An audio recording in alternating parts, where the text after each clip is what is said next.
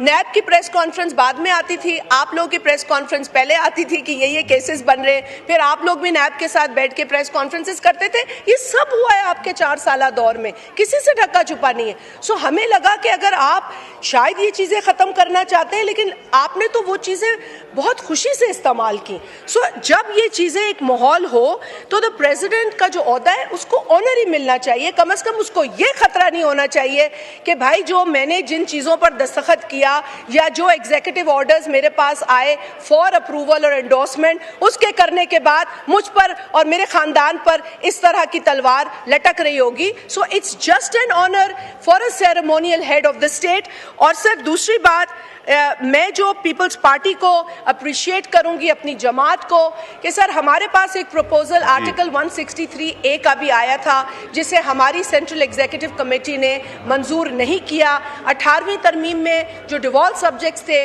उनमें से कुछ वापस लेने का प्रपोजल था. We didn't approve that. और हमें ये ताना पहले मिल रहा था जब ये बात हो रही थी कि जी 18वीं तरमीम को पीपल्स पार्टी छोड़ देगी. हमने पहले भी कहा है we are committed to provincial autonomy, we will remain committed to provincial autonomy. But एक बात बड़ी it was laughable कि पहले हमें 18वीं तरमीम का ताना मिलता था, जब गवर्नमेंट ने 18वीं तरमीम में कुछ चेंजेस की बात की तो हमें ये ताना मिला कि अब हम इसे प्रोटेक्ट नहीं करेंगे. सो आई डोंट अंडरस्टैंड कि पीपल्स पार्टी पे तनकीद को करने से पहले तनकीद करने वाले समझते क्यों नहीं. सर एक मिसकंसेप्शन है जो मैं क्लियर करूंगी. डुअल नेशनैलिटी के ऊपर एक सोचा समझा गलत बयानिया दिया जा रहा है कि पाकिस्तान में जो भी आएगा उसकी डुअल नेशनलिटी उसको खत्म करनी होगी. Sir this is wrong, this is fake news, this is propaganda against this amendment. मैं इसको क्लियर कर दूं सर, एक प्रपोजल आया था कि जी सिविल सर्वेंट्स की डुअल नेशनलिटी के हवाले से एक प्रपोजल है जिसके ऊपर बात की जा रही थी, वो अभी भी अंडर डिस्कशन है, but it was for the civil servants, bureaucrats. It was not for Pakistanis. Otherwise, ये गलत बात है. Repeat this because ये भी जो कर रहे हैं वो इंटेंशनली कर रहे हैं. तो लोग जाहिर बात है हमें भी फोन करके पूछ रहे हैं क्या हमें अपनी डुअल नेशनलिटी छोड़नी होगी, क्या हमें अपना नाइकॉप हमारा खत्म हो गया है. सर ये गलत खबरें हैं, ये झूठी खबरें हैं, और ये झूठी खबरें जो फैला रहे हैं वो पाकिस्तान के हक में बात नहीं कर सकते. इसीलिए मैं कहती हूँ कि आप लोग अपनी जो क्रिटिक है या क्रिटिकल ओपिनियन है उसको इस हद तक स्ट्रेच ना करें कि उससे पाकिस्तान की परसेप्शन खराब हो. आप अपना एकेडमिक व्यू पॉइंट पॉइंट दें, बिल्कुल दें, बल्कि आपको कमेटी में देना चाहिए था। आप कमेटी में नहीं आए। स्पीकर साहब, आप डेलीगेशन में तो पीटीआई को ले जाते हैं, आप इनको कमेटीज में क्यों नहीं ला सके? ये मेरा सवाल आपसे भी है कि ये डेलीगेशंस में तो आपके साथ जाते हैं खुशी से, लेकिन आप इन्हें इन कमेटीज में लाने पर कन्विंस क्यों नहीं कर सके?